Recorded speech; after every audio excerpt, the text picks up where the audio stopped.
What's up guys, Here's Johnny! here with another video.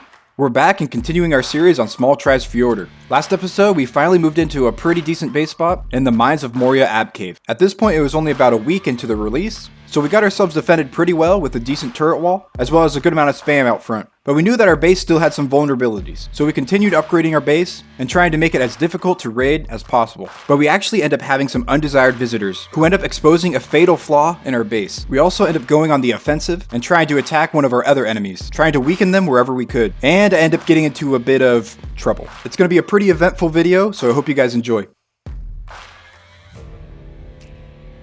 Alright, so there's something I gotta tell you guys. I got caged. Nah, not really. This was just my tribe mates just messing around. But maybe this is a bit of foreshadowing, question mark.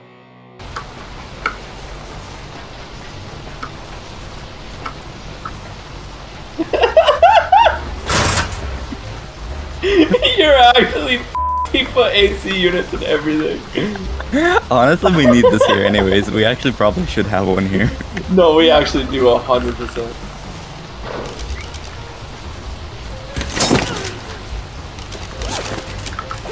Hit him, Johnny.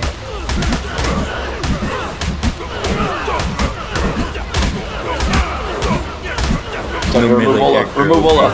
Johnny, remove Ola. No. Johnny, remove Ola.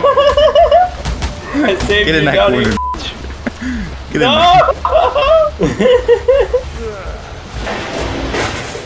We're testing. Oh. I'll be buddy. Stop. Stop right there, criminal scum. Anyways, that's it with the messing around. Back to the serious stuff. So back in these days, one of our biggest enemies was in Swamp Cave. They had been building up from the start and had become one of the top 3 biggest threats to us. So we went out for a bit of griefing, trying to weaken some of their defenses, and having a bit of PvP with them. Our first target was a bunch of annoying little turret boxes.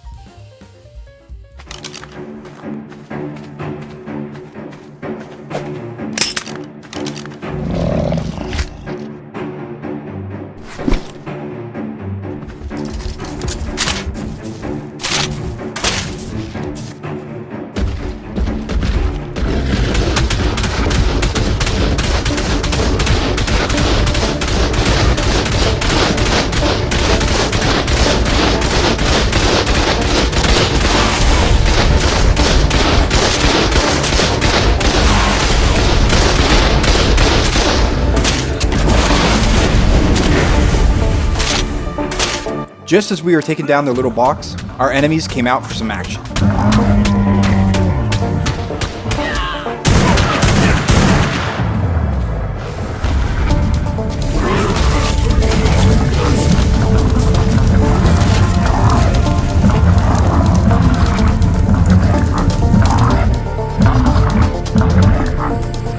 With our enemies now expecting us, we had to prepare another plan of action.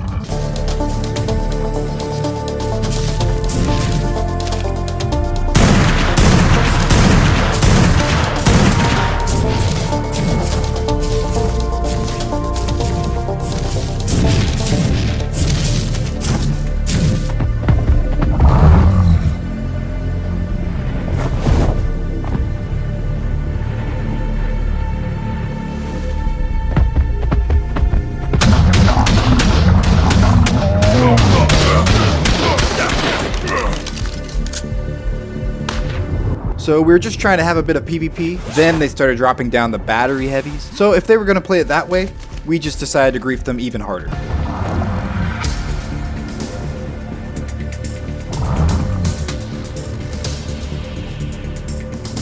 This time we came back prepared with a couple of battery heavies of our own. These guys had actually griefed one of our TPs a few days ago, and they had placed their TP in an unideal spot, which made it super easy to grief, so we decided to go and get some revenge on their TP. Some of the video audio happened to get corrupted, but the video itself gives you the idea.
So with a bit of a hit and run, we had wiped their TP and got away with it. Or I guess you could say, my tribe mate got away with it. I decided to be a stupid idiot and go back and try to save my hawk, just to find that there was a melee character waiting there for me. So naturally, they knocked me out with a few hits and started bringing me to their base. And there you have it, folks. Here's Johnny, gets caged. The experiences I was yet to go through may prove to be traumatic for some audiences. Viewer discretion advised.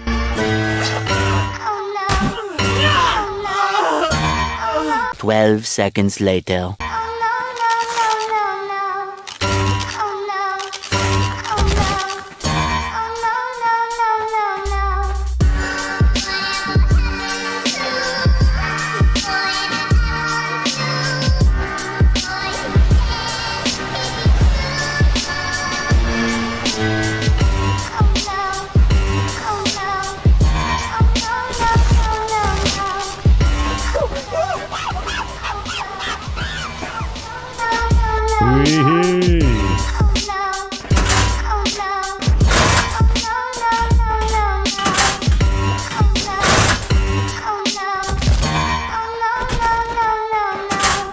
As soon as they built a whole caging unit with handcuffs, ACs, and the works, I knew I should expect to be here quite a while.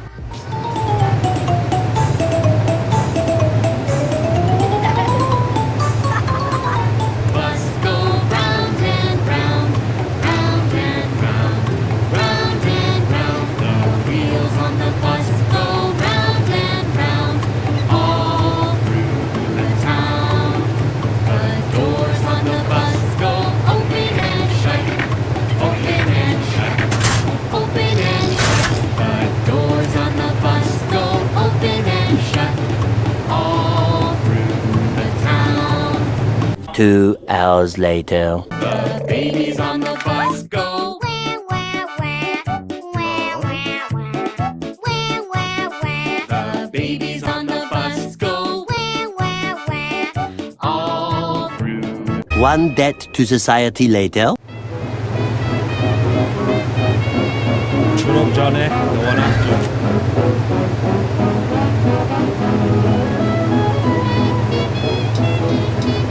Oh, Johnny boy.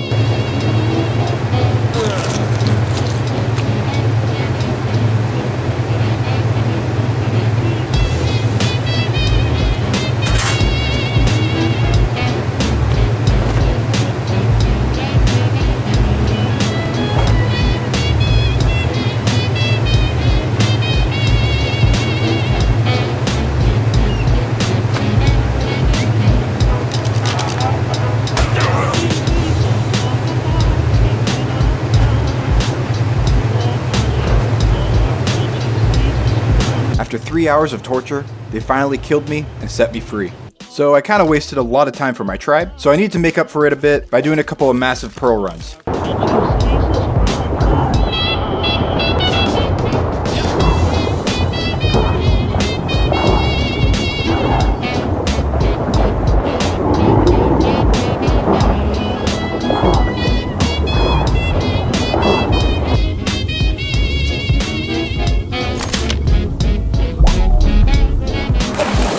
After griefing our enemy's TP, I knew that it was quite likely they would respond with some griefing of their own, so I decided to fortify our own TP to make it a bit more of a pain to wipe.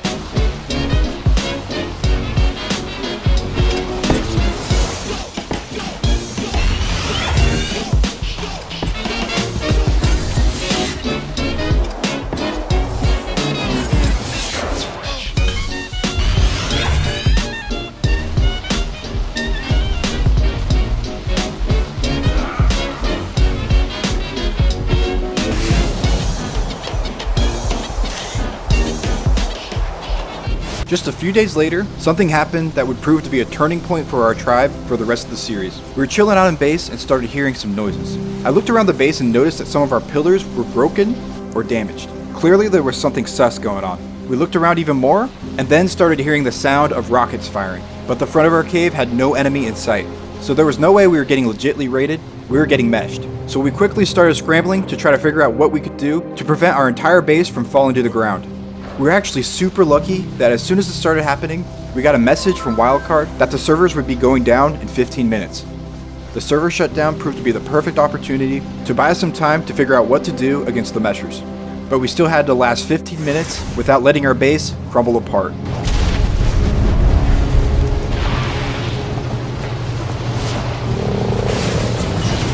My initial response was to try to craft up as many metal pillars as I could in order to replace all the ones that were getting blown up.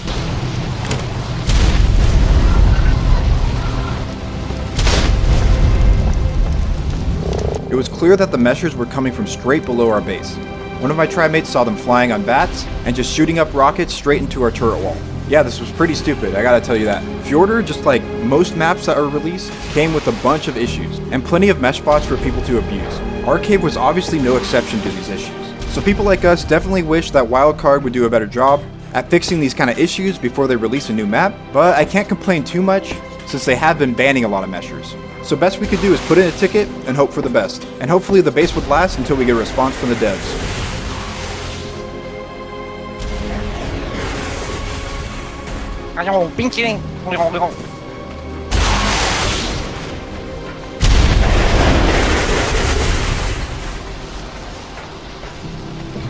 I personally tried to get this recorded so I could have some good footage for the devs, but I personally wasn't able to find them on the bats. My tribe mate got a screenshot, but we actually went in and looked at this spot on single player and found out exactly where they were able to mesh from so that we could figure out how to defend against it. We did learn that the only way they could mesh in was from below the ground, so anything we had on the sides of the walls or on the top were going to be safe. So then our basic idea became, don't put anything important on the ground. So that's what we figured, and that rule of thumb would soon drastically change the way we constructed our base. In the meantime, we just resorted to trying to pick up as many turrets as we could so that they don't just get destroyed from all the pillars crumbling down.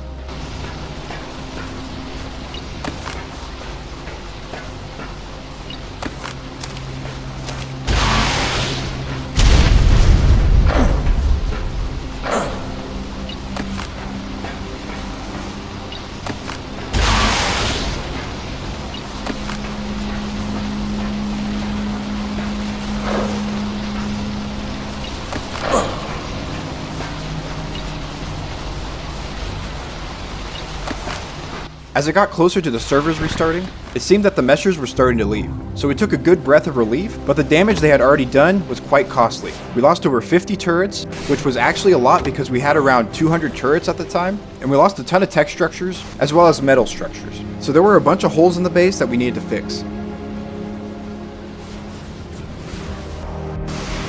We also made a calculated decision not to fully repair that wall, since we knew the meshers could be back at any moment. And they would simply drop down the wall just like they did before. So there was no point to placing anything on there as long as we were expecting them.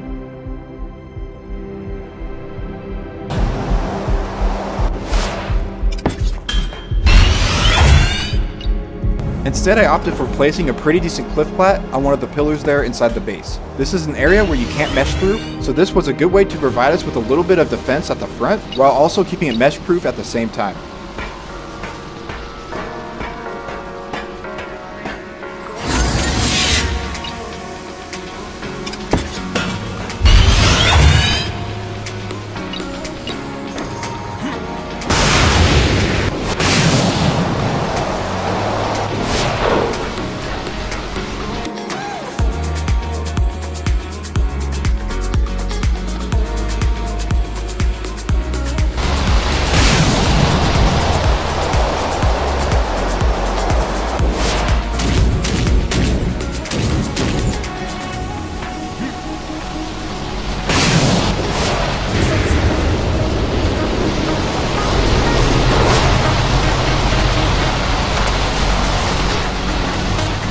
After this, several days went by, and we never caught sight of these guys again. So we were thinking they were possibly living in the mesh, and they may have gotten dev wiped, but we really didn't know. All we knew was that they probably weren't coming back to bother us. So this was a bit of a scare for our tribe, and it shook up a bunch of us. Some of us got a bit demotivated, as you might expect, but in the end, the tribe would continue on.